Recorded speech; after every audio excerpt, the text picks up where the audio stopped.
This is David Mackey's Shiny Side Out on WZZR, coming to you from Australia for Revolution Radio on freedomslips.com, which is a great place.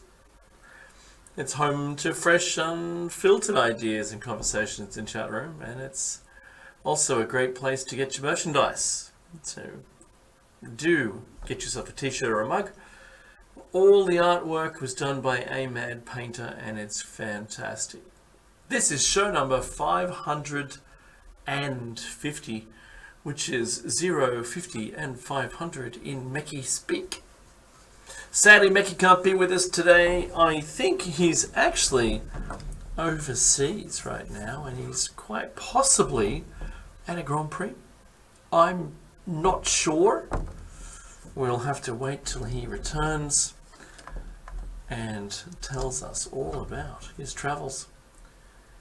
You can catch us, not catch the virus, but you can catch us, that's Shiny Side Out, on air, online, and anywhere using your smart device. So grab an app to listen, or you can just sit at home listening through a Grace tabletop digital radio, because that's really kind of traditional. If you missed Solaris' show with Steve Colbert, don't worry. It's awesome.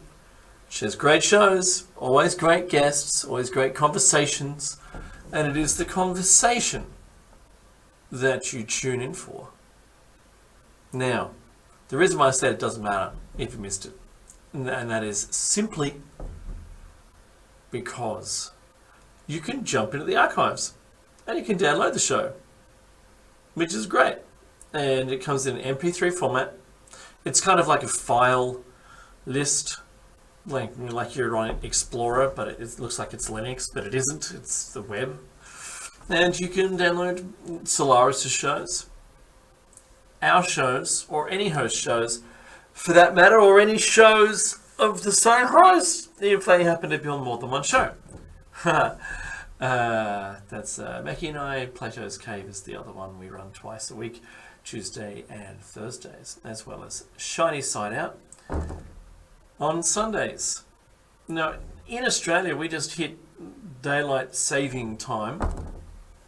Sadly, we lost an hour, i.e. it's spring forward for us. And in a couple of weeks' time, I know that the Northern Hemisphere will be going back.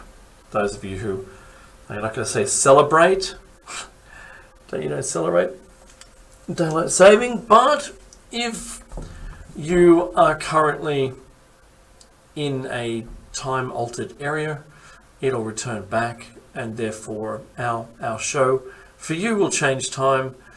But for us, we have 3 different show start times throughout the year, and we've just moved to the intermediate one. You could call it like the shoulder, because it's only there for a short time. The longest period, I think, is summertime, which we've just left, and we'll be going into the winter version, which for the Northern Hemisphere, by the way, not us, because we're going into summer, you're coming out of summer, and that's why I call it shoulder. Now, it used to cost $5 to get to the archives, but now it's completely free, so you can just jump in there, and there's a hint there of what the username and password is. It's still got a password on it, so it can't be gleaned and downloaded and put automatically somewhere by a bot, so that's the reason why the archive is there. But I've heard that you can listen through not only an app, but there's, I think it's in the form of kind of like a podcast or something. So I'm still investigating to see what other options there are. And if that were the case, fantastic. Hey, enjoy it listening to us on whatever medium or platform you enjoy. So, welcome to country. That is the point in the intro in which we recognize the traditional custodians of the land and where I live. It is the Dark and Young, or Dark and Young, depending on whether you pronounce a J as a J or a Y. And Mecky is usually in the Daruk people area of Sydney, and I live just north of Sydney. And so I do pay, but we pay our respects to elders past, present, and future. And there is no imagery or voices of any elders past in this broadcast.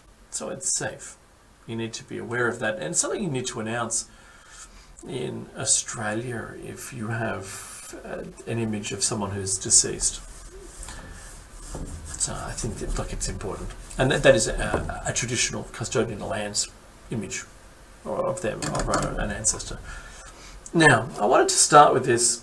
Since Mecky's not with me, I wanted to start with, and I hope the audio is okay. I normally have someone in there who gives me a little hoy. Hello everybody, I'm going to say hello to nobody in the chat room. And it's not because I'm angry, that's because a person has the avatar of the word nobody. And just snip is another person who's there. And Solaris is in there, she's exiting the studio as we speak. And she had a great show. She always has a great show, and if you don't know who we're talking about, you do have to jump in the comments and find out. Most of Shiny Side Out shows are also available not only on the archive, but we go back further on our YouTube channel, so you can go there. If you want to support the station, you can support the station directly by purchasing some merchandise. You can even become a Matreon.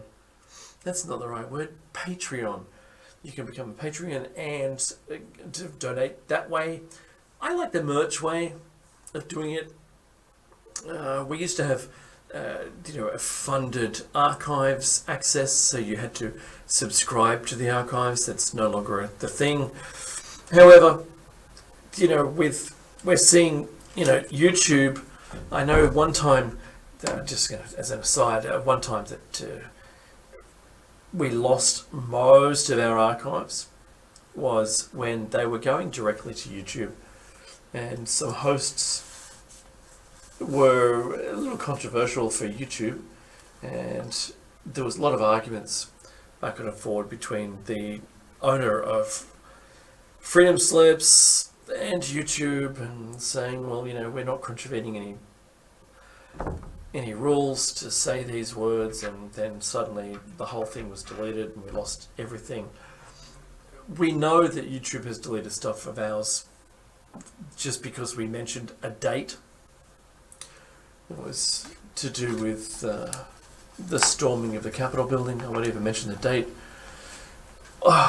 We got told we were inciting, and we were done for incitement. However, I just read the story exactly as it was in a news article. I didn't even say anything more than that, and that was enough, and we had no recourse, and they just deleted that entire show, which I had a backup anyway. So I put that onto Rumble, and I put a couple of shows onto Rumble, which we had backups of after they were removed from YouTube. And the odd and annoying thing is YouTube just presumes you've got a backup of something. They don't even allow you to take your own IP back down. They just don't. They just delete it. Done. Don't care. Whatever, right?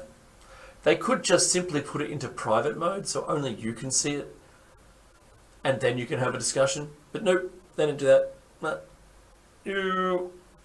Oh, and by the way, I love the leader, and I love all the leaders and the AI and any future leader of the whole world, the free world, or whatever war it's going to be. Whether it's a socialist, capitalist, communist, or some kind of other crazy thing where there isn't any money, which is basically the derision of any of the naming that we have. It's not more a methodology, but rather how money itself is divided amongst the nation. This, sadly, is going to change dramatically in the next coming, however long that period you think it is, that's how long it's going to take. Do I just sound a little distant? Is that distant? This is Pony's lab. Thank you, Pony, for saying, keep going, check Skype. Right, I'll check Skype and I will keep going. That's really great. Ah, wow, I have not heard from you, mate, for such a long time, and it is good. Do say more and stay in touch, mate. It's been such a long time. Anyway, so one thing that there's another earthquake. I have an earthquake monitor now, and I rather like it. And there's been some really deep earthquakes of late, which usually results in a quake nearer to the surface. And we've had a whole bunch of 7+s in the last few weeks, almost one per week, but I'm still kind of waiting for another. I'm not sure what's going to happen in California, but there's now all of the experts seem to be talking that, saying that California may very well have an earthquake of some kind of sizable nature. And we just don't know what that's going to end up looking like. Anyway, I think what I'm going to do, because I'm on my own, and I don't want it to be the Pinchy and Zappy show, the Krusty the Clown show, I might pull in an old friend of the show's, if he's willing to. Let me see if I can do that. Don't bother calling me, man. I'll call you. Hang on a second. Oh, that didn't work. Let me try another one. It's weird how Skype has now done this thing where it's difficult to. You used to be able to just drag the person in, but now you've got it. You must add a participant. And when I try to add, oh, there it is. Yeah, fantastic. Okay, good. All right. Let me introduce you. Yo. Yo. Gotta tell me. I can hear you just fine. Yeah, cool. My Bluetooth just went on then. So oh, good. Now, can you please tell me how you'd like to be oh, don't worry about that. What? What's up, man? How you been? I've been pretty good. Yeah? Yeah, absolutely. I've got a bunch of news stories, and feel free to comment, obviously, within the realm of what's favourable on air. And yeah, geez, it's been about 1 million years. The one thing that I learnt from you was the, as below, as above. Yeah. Well, I got that from other people. So. I know, but I'm saying I wasn't hearing that so much from other people. And when I heard from you, and when I heard it from you, it made me think more about it than when I heard it from other people. Because I used to listen to your show. Yeah. Yeah. I listened to you blokes as well. Yeah. I did take a break. Yeah. Came back 2020, but ups and downs along the way. As you guys are, we haven't heard from you. Where was Plato's Cave? Both shows missed. So, oh no, what's going on? So, Plato's Cave, man. It's actually, I think we're at 80 shows now, which is pretty good. And so. Did you take a break this week? I only had one day's break, and that was for my daughter's birthday. Yeah. And sadly, as long as you're all right. Everything's fine, but sadly, Becky's away. But did he get deported or something? Is he taking blankets over to Germany because they're going to freeze? They are going to freeze, and they're also going to starve. It's going to be pretty bad. Yeah. The northern hemisphere, with its temperature extremes and lack of water, is going to have bad crops this year, and it's going to really stand out. So we'll just see what happens. That's what we're going to do, is see what happens, and hopefully, fingers crossed, that there's enough food there. We don't have to have any, like, let's call them climate refugees, just because that's what they're going to call in the media. And anyway, so Plato's Cave versus Shiny Side Out. So Shiny Side Out was my creation about having a tinfoil hat zone and being able to talk about crazy things. And Plato's Cave comes from the allegory of the Plato's allegory, where the shadows on a wall that the people are watching, believing this is what real life is. Well, they're being caused by people walking past and outside of the cave.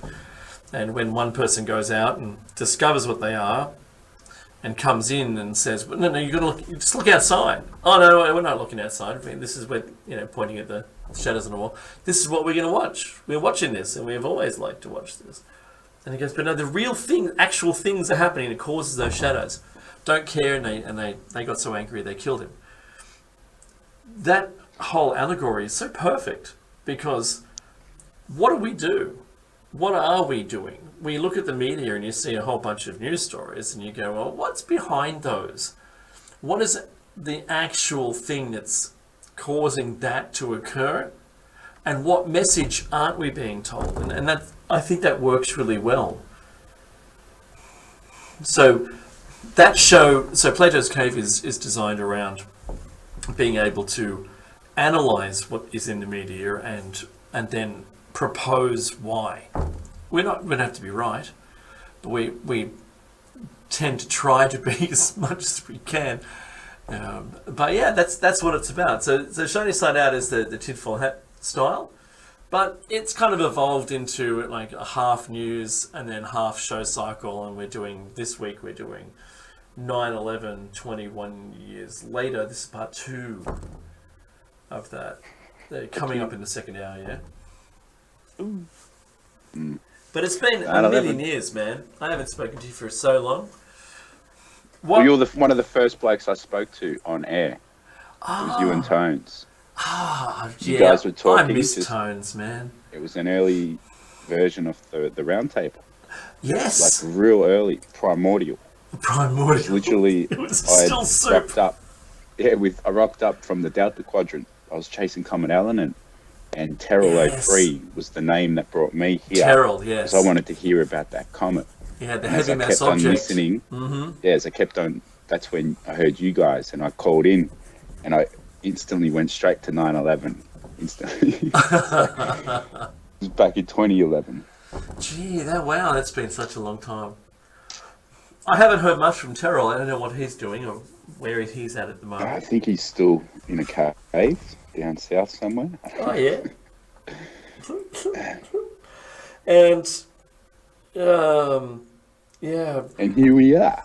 Yeah, I was going to ask you, those floods you had, were you close by? Did they? Because I was thinking of the Egyptian hieroglyphs. Maybe they washed a bit of topsoil away and there's something sticking out. So go for a little walk to the Egyptian tombs in New South Wales, Gosford. Yeah, they're only, I don't know, Queensland. It takes about 11 minutes to get there from my place. Oh. Yeah, I'm right there. I've been to visit them a few times, and the original glyphs, which are completely evident, which ones are the original ones and which ones are the ones that have the McDonald's symbol, and there's a whole bunch of inappropriate imagery that people have scored into the same rocks, but it's there, and it's done in such a way that suggests that they were on holidays, or they were away from home, and all of the glyphs are accurate, and that's what's really extraordinary.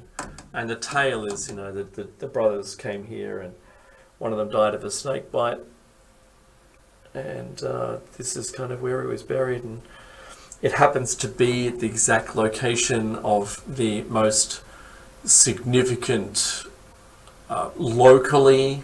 It's the way to put it is from the view, because it's up on the top of a hill, from that view it's kind of looking at Stonehenge, but metaphorically. So there's a star map just above the glyphs, which has been scored into the rock, and Isn't there a giant whale as well?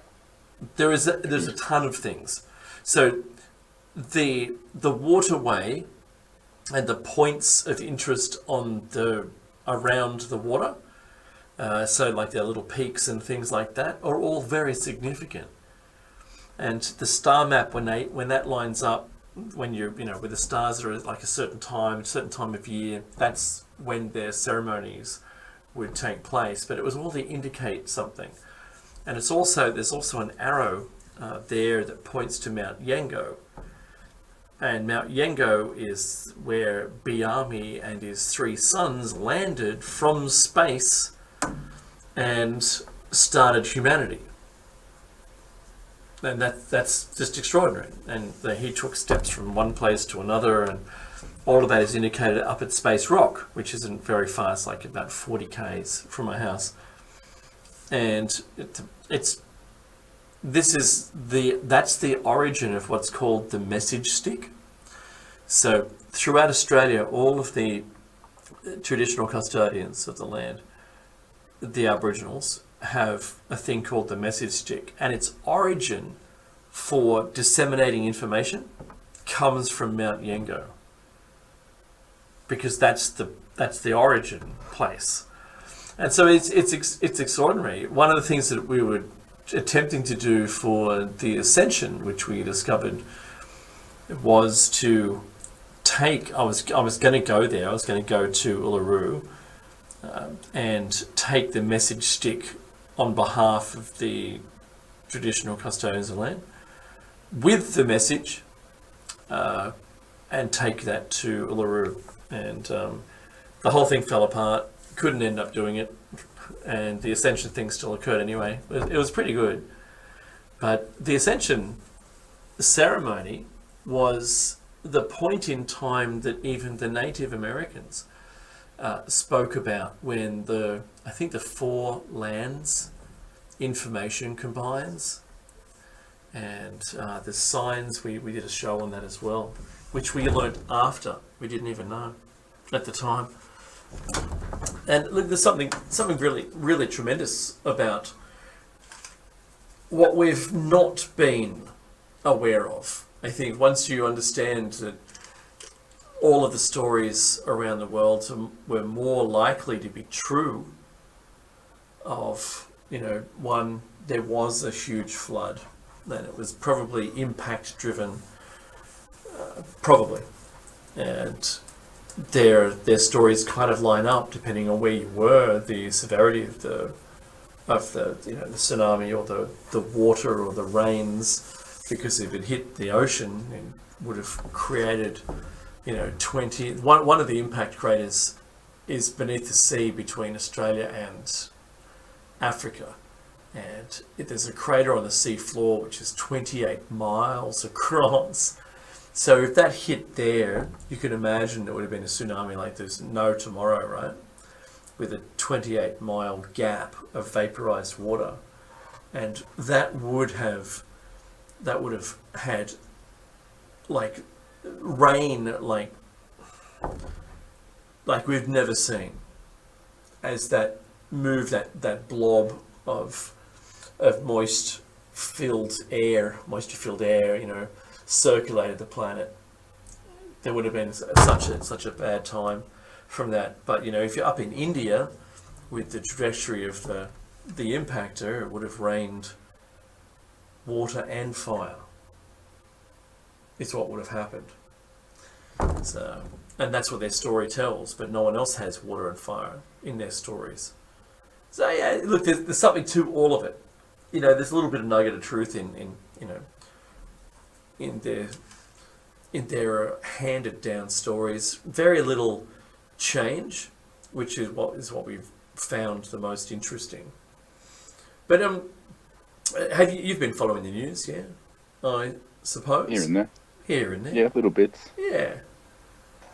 And so there's some things that I found still crazy. In Australia, our government has decided that the pandemic's over. It's all done. Nothing to see here anymore. It's rightly so. Call it what you want. And they said, there's no need to quarantine yourself anymore. You don't get any coronavirus leave unless you're a temporary worker, and then you get it for some reason. But it doesn't exist anymore. It's basically the messaging. I'm not saying that. I'm paraphrasing. But we still have in the last week we still have 10,000 people who have died with the virus, not of the virus. And in Australia, despite us deciding that it was all done, we've had, I think, 165 deaths in the last week. Still, it's greater, the amount of deaths, than was during the Delta period of 135 in a week. So, you call it what you will. You name it what you want. It doesn't really matter. I'm not really concerned. I was at the supermarket yesterday and a chick collapsed. Oh boy. Onto the floor. Yeah. The Woolly staff were very kind and they went and helped. As I didn't see her collapse, but I started counting 1 monkey, 2 monkey, 3 monkey. And I got to 12 and I was like, oh, thank God. She didn't flip. She didn't go zombie, so it was all right. Oh, thank heavens. Yeah. Yeah. I don't know what happened to her, but yeah, she didn't go zombie. Oh. So you were already going to the kitchen I was in aisle? the knife section. Yeah, that's what I was saying. Well, it's only that I go full zombie on you. I was wondering what the next component is going to be. So there's the encephalitis one where the brain gets affected. That's a virus getting around as well. It's a minor virus, but it's still a virus. And we'll have to see what happens as a result of that. Monkeypox, though. Remember how that was a thing and then suddenly no one's talking about it anymore? Yeah, that was weird. I was tracking that. The UN said they were going to rename it, but nothing came of it. And then we got tomato flu. And I remember seeing Attack of the Killer Tomatoes as a kid. Yep. They made a movie about Killer Tomatoes. Yeah, Attack of the Killer Tomatoes. It's a cult classic. Don't expect it to be a great movie, right? Because horrible. I know. Yeah, that's true. But I do like it. I do like it for what it is. It is a moment in time. It was from the era of the killer fish movies, the piranhas. Oh, I remember that too. And the killer snakes, the giant snakes. And the bad 80s horror movies. Everyone was cashing in on the horror era. I loved, all the Jason movies and Friday the 13th, and I loved the Nightmare on Elm Street movie series. I love those because of whether or not... So for instance, if you go to a movie and it makes you think, and it makes you laugh, and it makes you cry, usually right at the end when you have to walk out with the tears still going down your face. If it does all those things to you, it's like a roller coaster. You had a great experience. It did that to you. You connected with characters, you got upset when something bad happened to them, you get angry against the henchman or the leader, the evil person. You want to pitchfork, get a gang together and, a posse to take out that evil person. Or even when someone, flips roles, where they seem trusting and then suddenly they go 180 degrees and now you hate on them, right?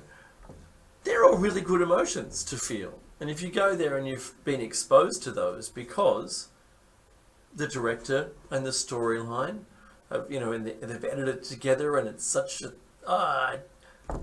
that I just love it. I love the experience, even if it's awful. Even if the movie is so awful, it's hard to follow along with the plot line.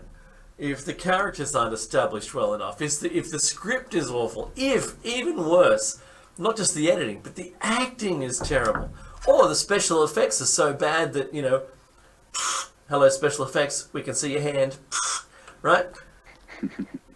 If that is all happening, I'll still enjoy it. I don't even care. It's pre-hype that ruins a lot of movies. For me, at least. How hyped was Top Gun 2? I haven't seen it yet. For years. That's okay. For years. All through COVID. They were going to release it in COVID break. And then say, oh no, well, we'll hold back. Oh, we'll do it in 6 months. Then 6 months come along. Oh no, COVID's still going. We'll hold it back a bit more. And then we'd seen all of those previews over and over again. I almost knew the whole movie. And I was kind of waiting for, when I actually went and saw it in the movies, I couldn't wait to see the little bits that I'd seen and how they all fitted together. And it is clear that he was in the back seat. So when they're all meant to be flying, but they're clearly in the back seat.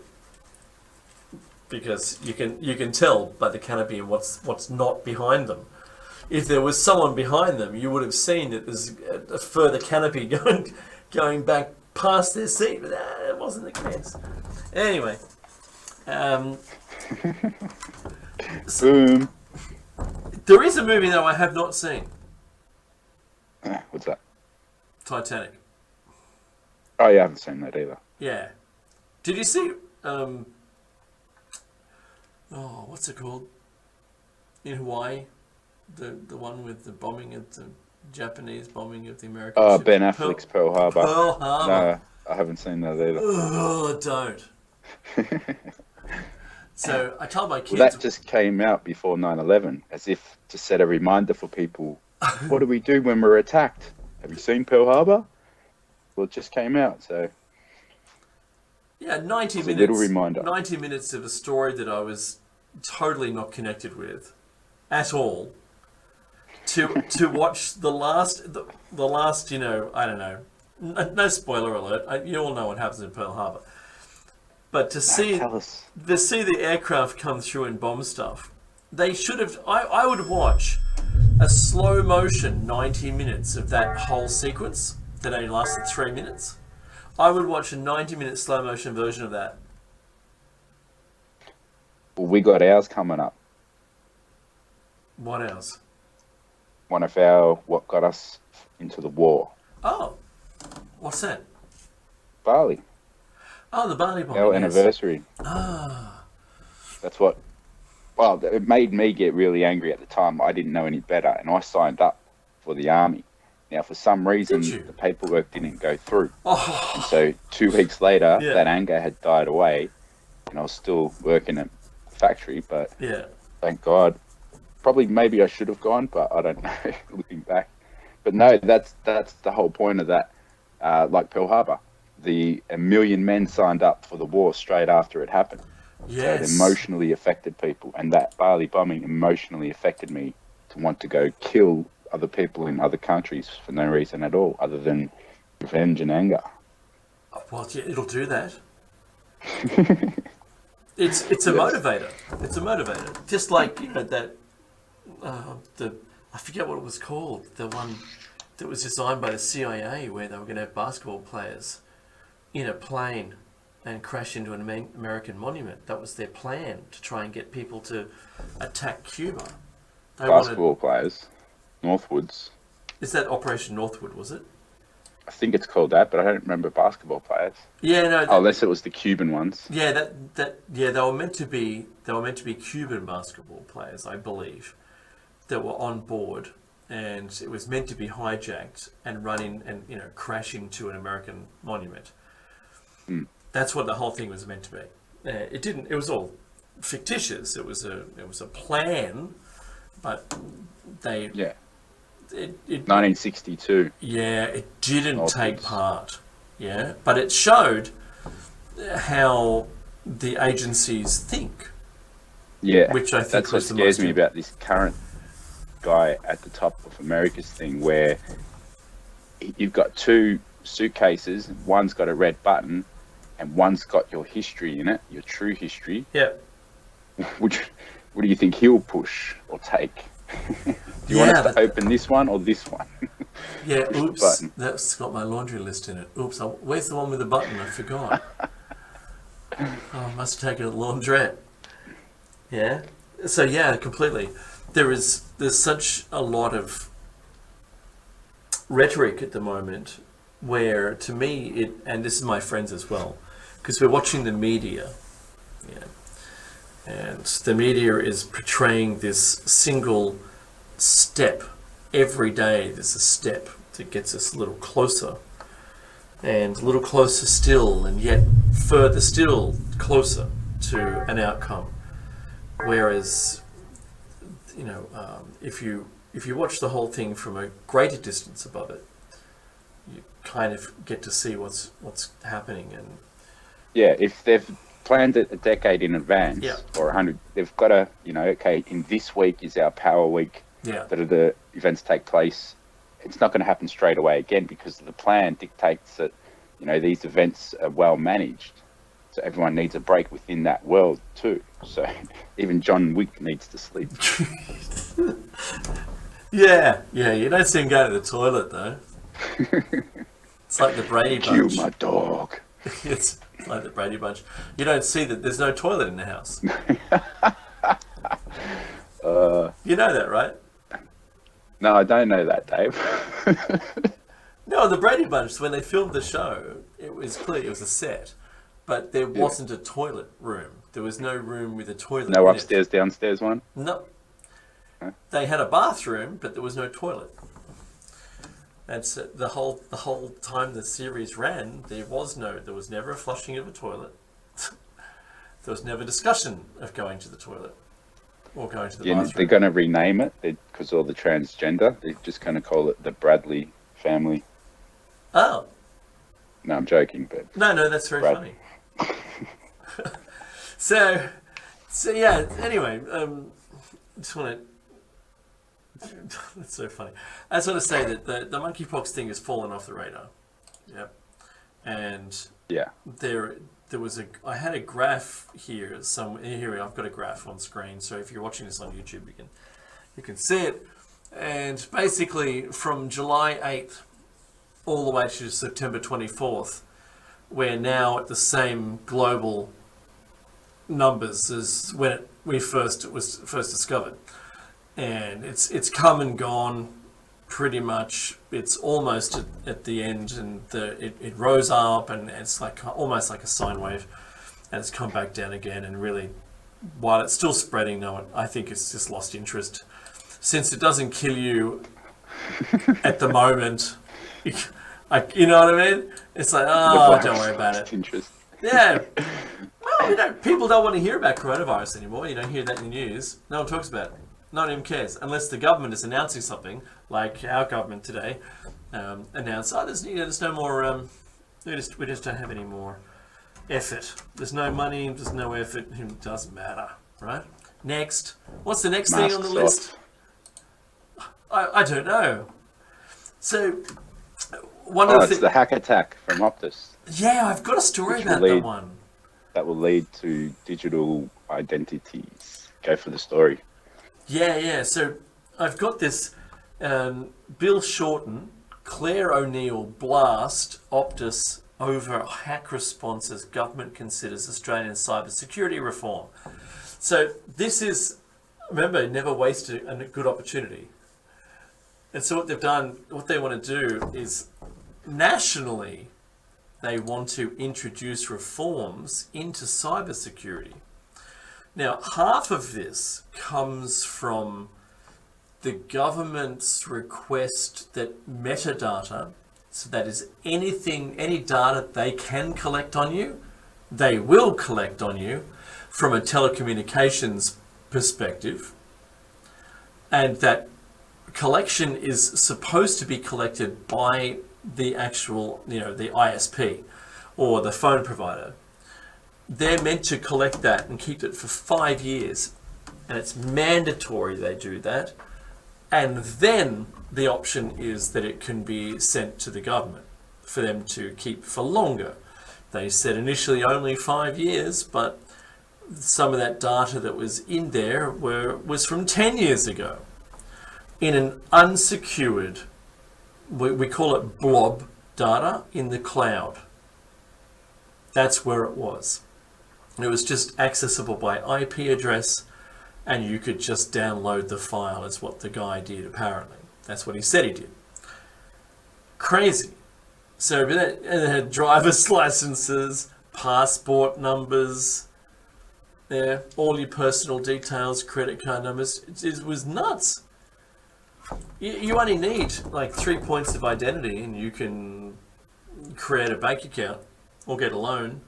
Now you could pretend to be the person entirely. And they're worried now in Australia that what's going to happen as a result is that you're going to, that someone will have requested from the bank a loan of an amount of money using your credentials where they never pay the money back, and now you're liable for it. Mm-hmm. And that's the big issue. That's a huge issue. That brings it down to the individual. But the government's saying, oh, we really should have thought about that, shouldn't we? So if you store data for someone, maybe you should encrypt it. They should have had geo-blocking on that anyway, on whatever cloud resource they used, and that it should have only been accessible. You could have, because I do that. I'm an architect, right? I'm a computer architect, so I would have put a front-facing virtual router on it, which would have probably been VLAN, or sorry, SD-WAN into the ISP itself. So the only way to connect to that cloud resource would have been from the actual Optus network. For instance, in this case, it was Optus, which is one of our providers, our ISPs. That's how I would have done it. If they'd spoken to me about it, that's how I would have done it. I would have charged them money to design that. But to just have a blob, company is an unsecured, the parent company. Yeah. Optus is out of Singapore. Singtel. That's right. Singtel, that's the parent company.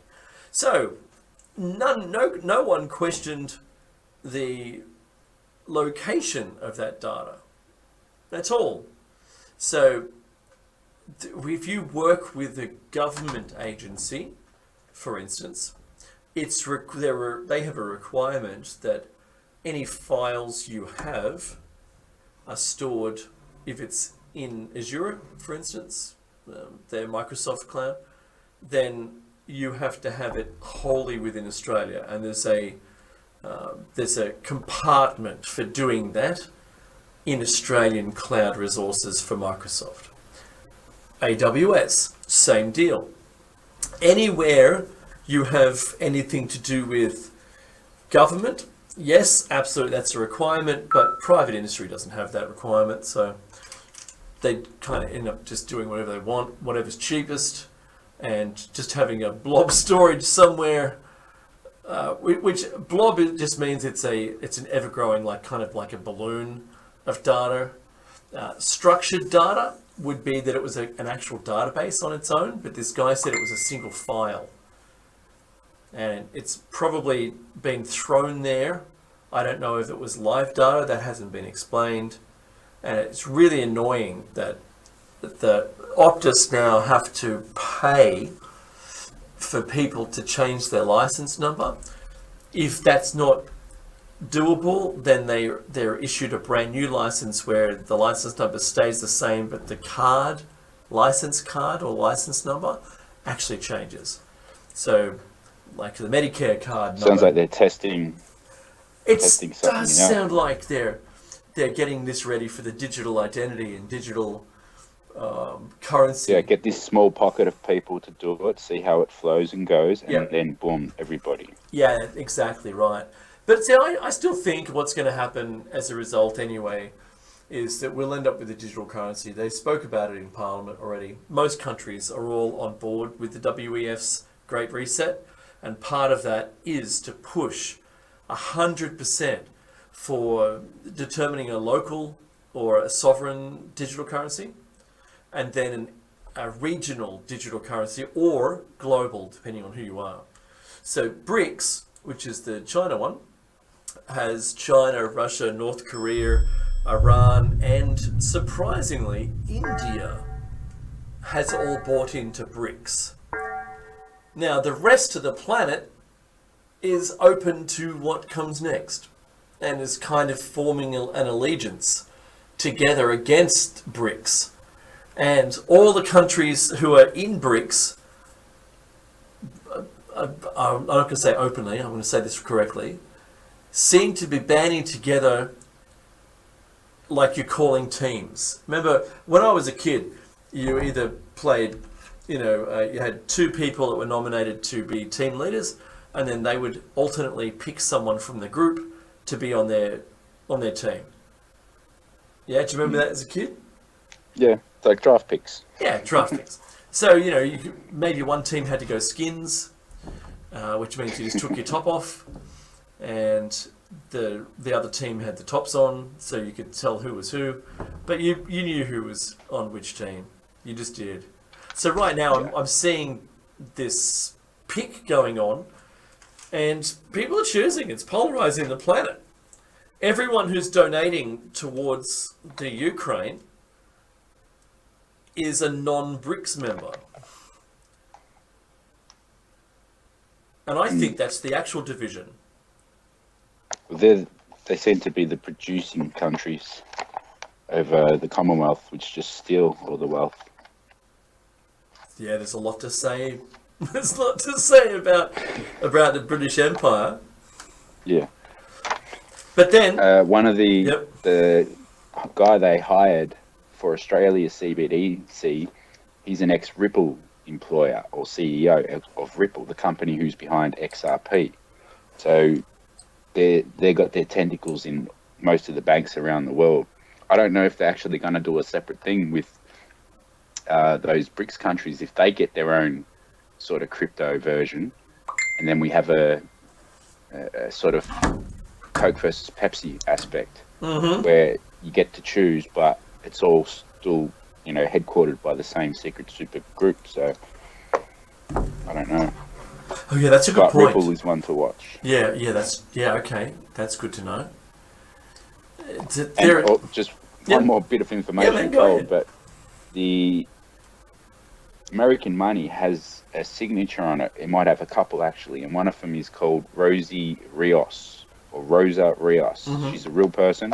She was working for the Federal Reserve Bank of America. Well, she now works at Ripple as well. So the chick whose name was on the money now works at Ripple, who is XRP, who just sent an ex-CEO from Ripple to the Australian government to do the CBDC. So it's clear as daylight that this Ripple XRP thing that's still cheap is going to be a big part of the new financial system at some level. Wow, so the okay. suggestion is do some research about Ripple, its founding, and the banks that it's been instituted into, and they're building upon that new software type thing to do with NFTs, the digital world basically. So yeah. Yeah, so I know that every country they're doing a shift to digital currency. Now, whether it's cryptocurrency or not, like a blockchain currency, where every transaction is monitored and recorded and kept, and they'd be able to trace everything that all your incomings and all your outgoings and know what you had. One of my friends is talking to me about this being paid, but with an expiring money value. So if for instance, think about this as an option. Just like during COVID, we had this Dine and Discover vouchers that were we had an app called Service New South Wales, and that's the New South Wales government. And they would give you a voucher for $50 or $100 or $150, whatever it was, to spend it somewhere in the community. So you could go to a restaurant and you could use these vouchers, or you could go and stay in a regional location. So you could go to Bathurst, for instance, or some country town and spend these vouchers to stay overnight there. This was attempting to get people back into moving around. And that idea of being able to have, and they would expire, they'd only have 6 months on them, So imagine if you were paying someone a living wage, but what you did instead was you paid them vouchers which would expire, and then you had to use them. You can't save them anywhere. If you were paid something that was going to expire, you'd have to use it. So how do you use it? By limiting what it can be used on as well, which is really kind of nasty, telling us what we can and can't spend our money on. But what would end up being the norm would be that you would only get what you need and not what you want. In a living wage scenario, you would, kind of like being unemployed on unemployment benefits, you would only be it wouldn't have all the money in the world you'd have. You'd only have enough just to get by, and therefore you would just be using a proportion of that on the needs, and then using these disposable vouchers for things that, there's no more cash, so that's all you have to spend. That would be the resuscitation paddles that would kind of keep some industry alive only, and that's it. But we'd see the end of the cash society and just being able to spend on money on anything you wanted, and you wouldn't be doing trading with anyone with anything else other than possibly if you were using alcohol or gold or silver or something like that. And I believe alcohol would be the most valuable in a society where there was a black market thriving, where you want to hide your what you're spending your money on. There'd have to be something that came in replacement of that. I think we're all creative enough to think of things that we could trade. But remember that the fiat currency is purely based on storing effort in a valued product that you can use to trade with anybody, rather than saying, look, I want to mow your lawns, so I'm going to do that. So what do you have to give me if it wasn't any cash? And they go, oh, look, I've got some citrus trees. Do you want some lemons? No. but I want my lawn mowed. Right? Well, I've only got lemons to give you. You don't want the lemons, so you don't do the work. But that's what fiat currency allows you to do, is be able to take hold of something and trade with something that has a nominated value, fiat currency. The whole thing that's due to occur when we have a digital currency is... Well, hopefully that 200 credit you get for a month or whatever enables you to hire a lawnmower, Jim's mowing, so he can come over and do it for you. You could. I'm not sure how if they're gonna do that, but it does seem I'm speculating. Yeah, but it's also banking the unbanked across the world as well. So while the depopulation aspect of this planet is a high possibility, it's also something that it's not almost not worth the money spent to do it, when all these new people can make money for the elite. So if they bank everyone and get us all into this digital format, the flow of liquidity and all that would just be quicker for them. They've already got most of the tokens, so to speak, just because they got all the money. And I think it's military run as well, but that's a different story. I was going to bring something up. No, you have to wait till the other side of the top of the hour, because we're here.